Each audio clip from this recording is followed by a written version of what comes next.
All right, I'm going to do a quick informal speech, and then I'm going to give you a formal speech.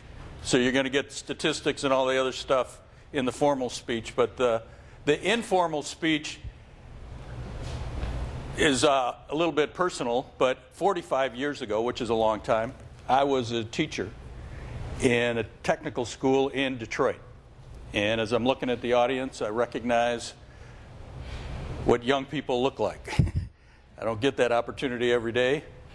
And when I was teaching in Detroit 45 years ago, it was a very interesting time in the early 70s.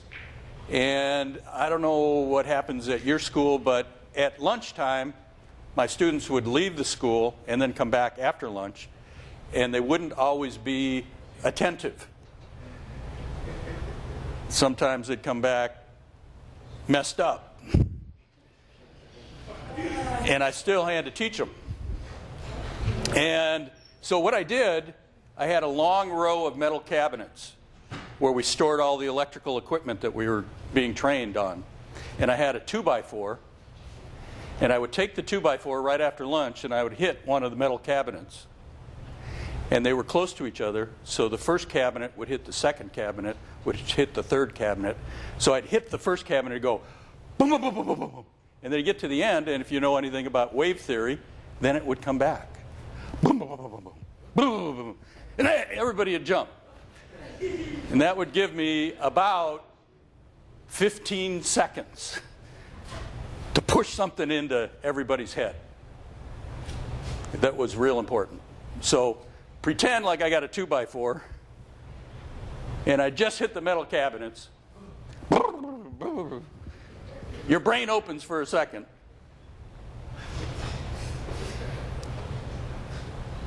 Today they announced 142,000 new jobs in the U.S. economy. And the stock market has gone down because they were expecting 210,000 new jobs. There were fewer jobs filled last month than they planned. The issue was the jobs were there. There were 210,000 new jobs to fill, but there were not enough people to take the jobs. Now, there's lots of people without a job, but those jobs needed people with skills. If there were enough skilled people, we would have employed another 210,000 people last month. The issue is we don't have the skilled workforce. And I'll talk more about that in the formal. But here's the punchline. Here's the message. The one thing that we all want you to carry away at the end of the day. If you invest in yourself and get a skill, there are good jobs, and you can have it. If you do not invest in yourself and do not get a skill, this is a technical term, you're screwed. Investing in yourself to get a skill is going to open up all kinds of opportunity. That's what we're trying to deliver to you today in lots of different ways and for you to see lots of different things. But the opportunities are really there. All right, that was the informal speech. Now I'll give you the formal speech. And really want to thank you for participating. Thank you for being here. Thank you for being at Ranken's Manufacturing Day Open House. And obviously, I believe in manufacturing and I believe in Ranken, so it's a real pleasure and an honor for me to be here with you. And I really want to welcome all the high school students that are here and their instructors that have come to the campus to learn about technical education programs available here at Ranken and at other places, especially in the area of manufacturing. So I really hope you enjoy the visit. There's two reasons I think you'll have a good day. This truly is one of the best technical colleges in the Midwest. And as you walk around and see things, I hope that you appreciate that. The second thing, and if you're like I was when I was in high school, you're not in school today. That's not so bad. You got out, but hopefully you get motivated. Now, I've been on the board of Ranken for 14 years. I've been the chairman of the board for 6 years now. And our company, Emerson, has been involved with Ranken, and sometimes we're called Emerson Electric, for over 50 years as we've gone back and forth. And the way we support is we give time and we give money to help build the school and support the school, and lately to provide scholarships for students that can qualify but need some help. Now, let me explain a little bit about Emerson so you can understand how and why we participate in manufacturing. And as Stan said, we were founded here 125 years ago. Back in 1890, I was not alive then. Back then, Emerson was a regional manufacturer of motors, electric motors, and fans. And fans were a big deal. That was the form of air conditioning at the time. Our headquarters are still here in St. Louis, up in Ferguson. And our focus is no longer regional, but now global. And we've been having to change the company on a regular basis, and we're changing it again right now to stay relevant as the world changes every day, every week, every month, and every year. We've got more than 100,000 employees, more than 220,000 manufacturing sites and factories around the world. But maybe you don't know some of the things that we do. One of our bigger businesses is automation control technology. That's what you need for oil and gas, for refineries, power plants, for those plants to be safe and run efficiently. We have a data center and telecom business and technologies and software that enable internet companies. We just built Facebook's largest data center. And the technology needed for your mobile phone to be available 24/7. We have a climate control technology business, and that's the heart of the air conditioning systems for homeowners and for monitoring electrical and HVAC systems in supermarkets and convenience stores. We have a rigid brand tool business and an incinerator, garbage disposers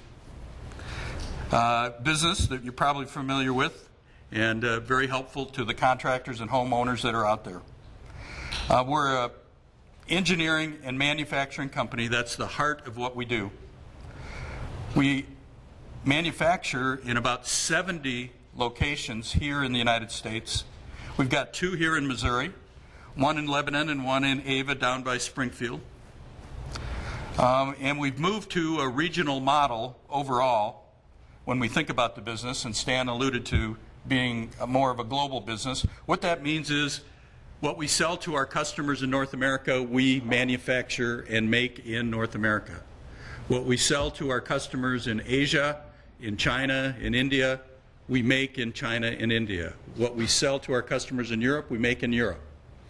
So the focus of our manufacturing here is for the customers that are here in North America, in the United States.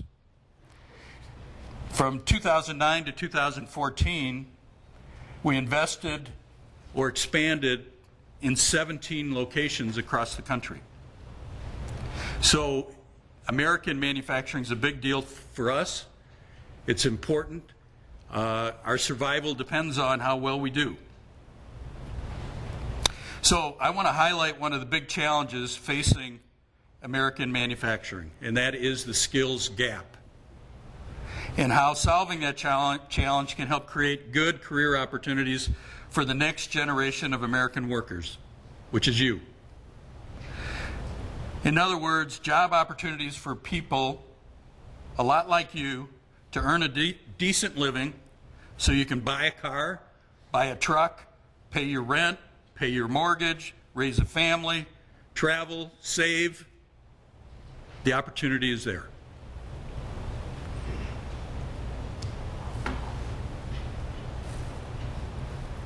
Now let me put things into context for you. Recently, there's been a lot of discussion and debate about the health of American manufacturing. And some people think the Renaissance is underway. or it's on the horizon. And there are other people that are more pessimistic. So when you say you're thinking about taking a job in manufacturing, people may ask you, why are you thinking about that?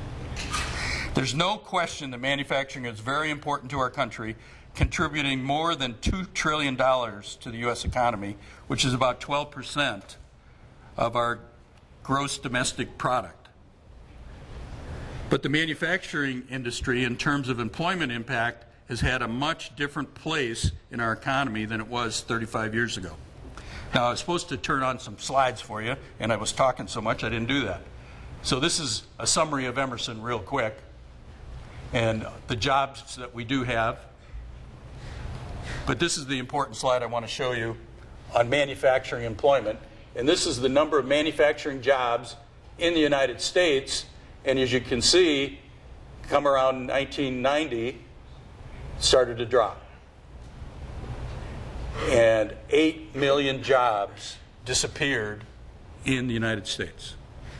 And that's why if somebody says, I'm going to take a job in manufacturing, somebody else must say, why?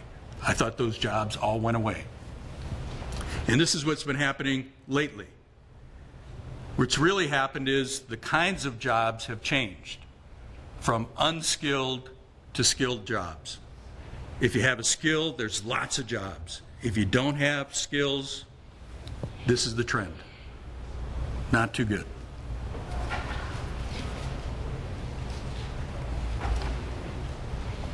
But what do you think is happening today?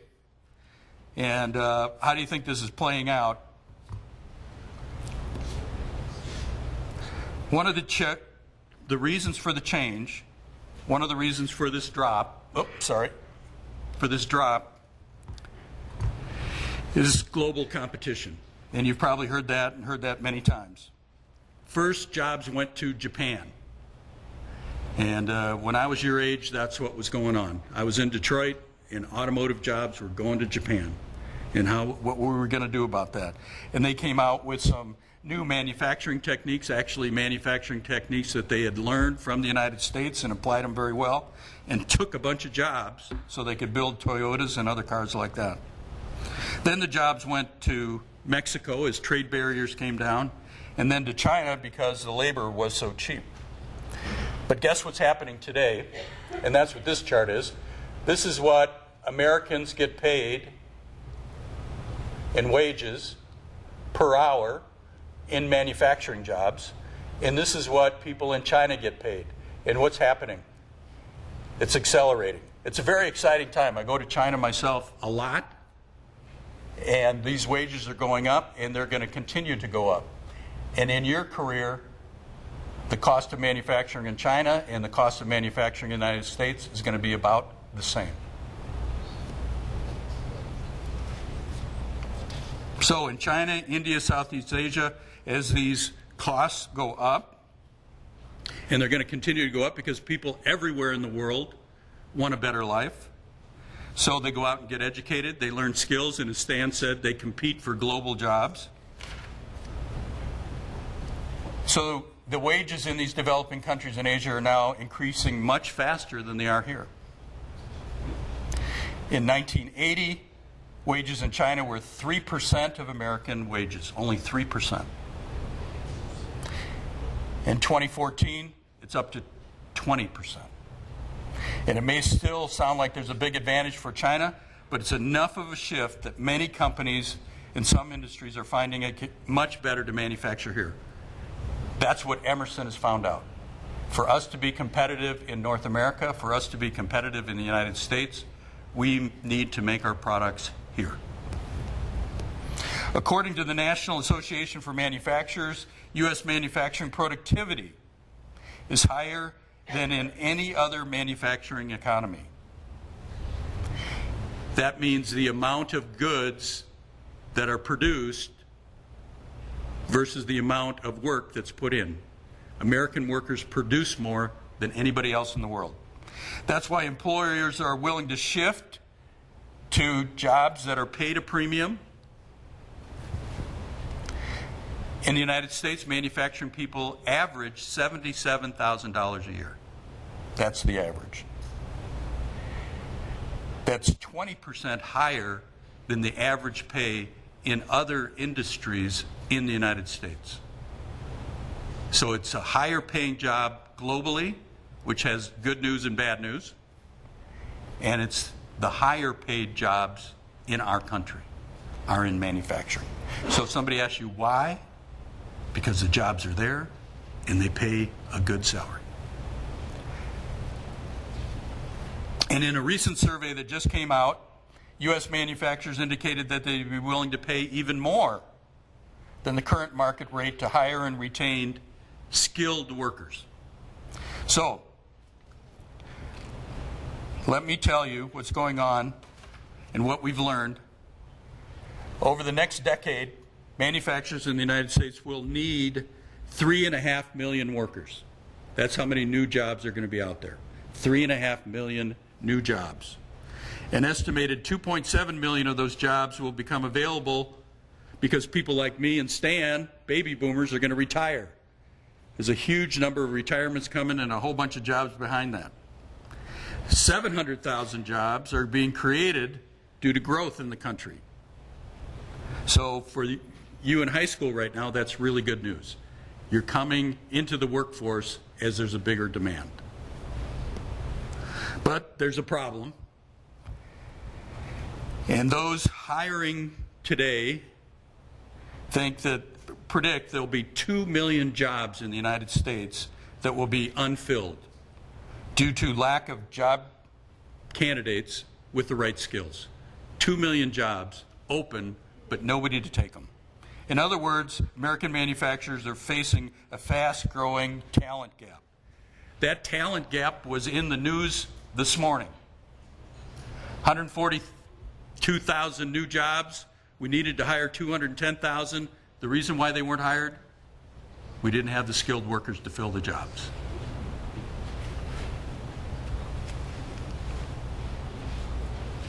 Back in 2011, just 4 years ago, 600,000 jobs were unfilled across the country.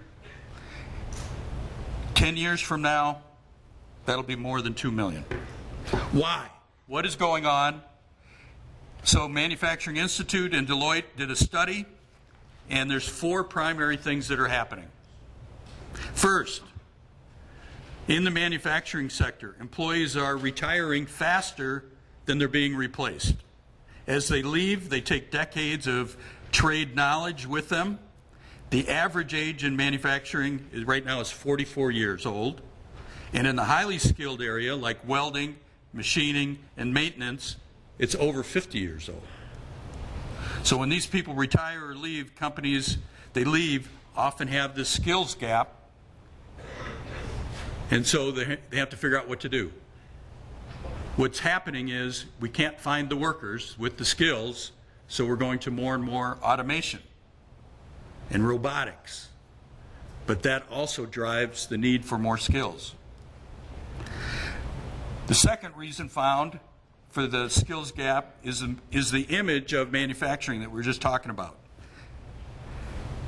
At the same time, opinion surveys show Americans consider manufacturing one of the most important industries to keep our country's economy strong.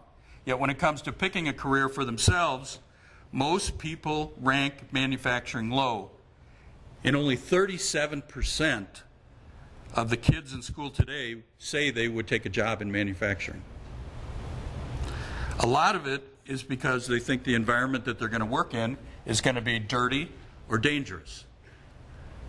Well, you're going to go on a trip after this, hopefully many of you, and you're going to see some of these jobs. And what you're going to find is they're not dirty and they're not dangerous. But you need the skills. What's happened with most of the dirty and dangerous jobs in manufacturing, they're being done by robots. And hopefully in the factories that you're going to visit, you're going to see robots doing the dangerous work. That leaves people to do the safer and cleaner work. A lot of what we do at Emerson is to provide technology with sensors and transmitters being installed on oil rigs and gas fields and inside refineries and mining operations, so the facilities can be monitored and managed remotely and safely by workers. The third reason for the skills gap is the decline in technical education in many high schools. Thankfully, that's not the case at the high school participating here today. But thanks to changing priorities and budget cuts, the decline in high school technical education has been, unfortunately, a trend across the country for a number of years. In particular, there's a big decline in apprenticeship programs that combines on-the-job learning and mentoring with classroom education. These kinds of programs used to be common, but today technology is moving so fast that most companies won't hire workers. They won't hire workers unless they've gone through training and certification programs, like the programs offered here at Ranken. And that's why Emerson, as part of our Ferguson initiatives, have partnered with Ranken to fund dual enrollment programs with specific high schools in North St. Louis County. The scholarship programs will enable qualified high school students from North County to begin taking college-level courses to get the certifications that they need during their senior year. And we're glad that this initiative has led not just to Emerson, but other companies coming in and helping to fund that program. The fifth reason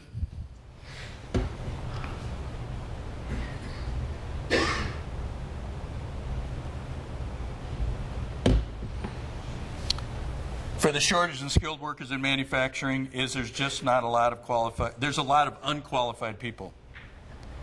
People that lack STEM basics, science, technology, engineering, and math.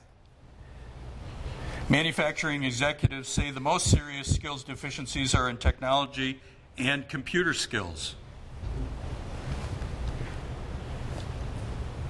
That's followed by problem-solving skills, basic technical training, and math. Obviously, we've got to do a better job preparing young people for today's workforce. I'd like to point out that there's a certain irony in this whole situation. On one hand, the shortage of skilled workers in manufacturing is quickening the pace of technology adoption by manufacturers, robotics and automation. On the other hand, the pace of technology adoption is creating a greater demand for skilled workers. Here's what that means. We get higher levels of automation in manufacturing. Workers need to have a higher degree of technical ability and comfort with technology. The ones who get the education and training will be rewarded for it because automation and advanced robotic technologies, which require skilled people to run the equipment, are making the manufacturing process more productive. Today, one highly skilled manufacturing worker can complete tasks previously needed by 2 or 3 people. So here's my message. For the students and for the high school instructors and the Ranken instructors participating here today, good job opportunities are out there in American manufacturing. For you students in the audience, I hope you recognize there are good paying job opportunities available in the manufacturing industry here in St. Louis and throughout the Midwest. And over the next several years, those opportunities are only going to expand. But if you want a shot at these jobs, you need to have an education, the training and the skills that employers are looking for. My advice is that you take as many STEM-related classes in high school as you can, and I strongly encourage you to pursue post-high school degree or certification, whether through one of the great programs offered here at Ranken, or at St. Louis Community College, or any of the other colleges or technical schools in the area. Obtaining a degree or certification is not easy. It takes dedication and resources, but you will not regret it.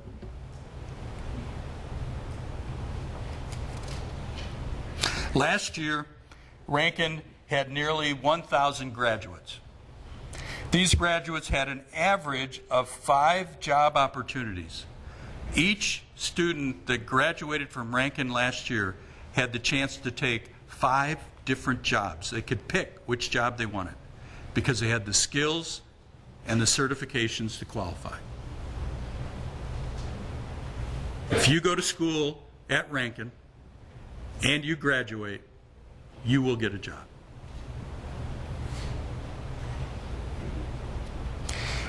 For more than a decade, job placement for Ranken students has been 95% or greater. The opportunities are only going to grow. For you high school instructors out there, you need to help make high school curriculum engaging and relevant to our young people. We need more young people to have a serious look at skilled or advanced manufacturing as a career path. The best way to spark that interest is to provide young people with the opportunity to get real-life training. We need more apprentice-style programs. Learning and development studies show 70% of knowledge comes from job-related experiences, 20% from interaction with peers, and only 10% from formal classroom training. So what you can complement your work with students is on-the-job training opportunities. Right here are the many different departments at Ranken, the job opportunities. If you're in carpentry and building, almost 11 job opportunities per graduate. That was the most popular this last year. Architecture, over 7. Automotive collision, over 7. Every one of these, multiple jobs.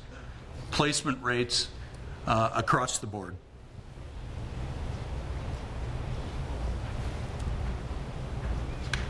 And for all the Ranken administrators and instructors in the room, all I can say is pour it on. Keep on doing what you're doing. Your school has been a leader in promoting STEM careers for a long time. Ranken has been awarded 3 grants from the National Science Foundation for a total of nearly $2 million to strengthen enrollment in STEM-related fields. This is all good, but our community and the United States need to create more opportunities and greater access to the type of educational experiences here at Ranken. Having a skilled workforce can mean a difference to bringing more jobs to the St. Louis region. A skilled workforce is one of the reasons Boeing announced last year it would build major parts of the wing and tail for the new 777X commercial jet right here in St. Louis. That's going to be 700 jobs in advanced manufacturing that will come to our region. And we need to continue to build on that success. That's why at Emerson we're partnering with Ranken in several STEM-related initiatives. I mentioned the new dual enrollment program in North County for high school students. And we're also working with Ranken to give students the opportunity to work with a manufacturing company and receive college credit. For example, one of Emerson's climate technology businesses is participating in Ranken's micro enterprise program, allowing Ranken HVAC and refrigeration students to participate in testing components for Emerson in a variety of environmental conditions. But we're only one of many companies here in St. Louis that are working with Ranken every year to create a better trained workforce. For example, the company BioMeriU has formed a microenterprise partnership with Ranken, which enables students to work the assembly and testing of medical electronic subcomponents. Hunter Engineering has Ranken students machining precision parts in aluminum, brass, and steel. Microenterprise programs has given students the benefit of hands-on experience and providing manufacturers the benefit of access to qualified talent once the students graduate. Overall, the results speak for themselves, not only in job placement for Ranken students and graduates, but the starting salaries they can earn. Ranken graduates in 2014 had average starting salaries ranging from $30,000 for automotive collision repair to $49,000 for graduates in control system engineering. Graduates in control systems technology are earning as much as $60,000 right out of school. So if you're Ranken material, If you've seen our advertising, that's what we use.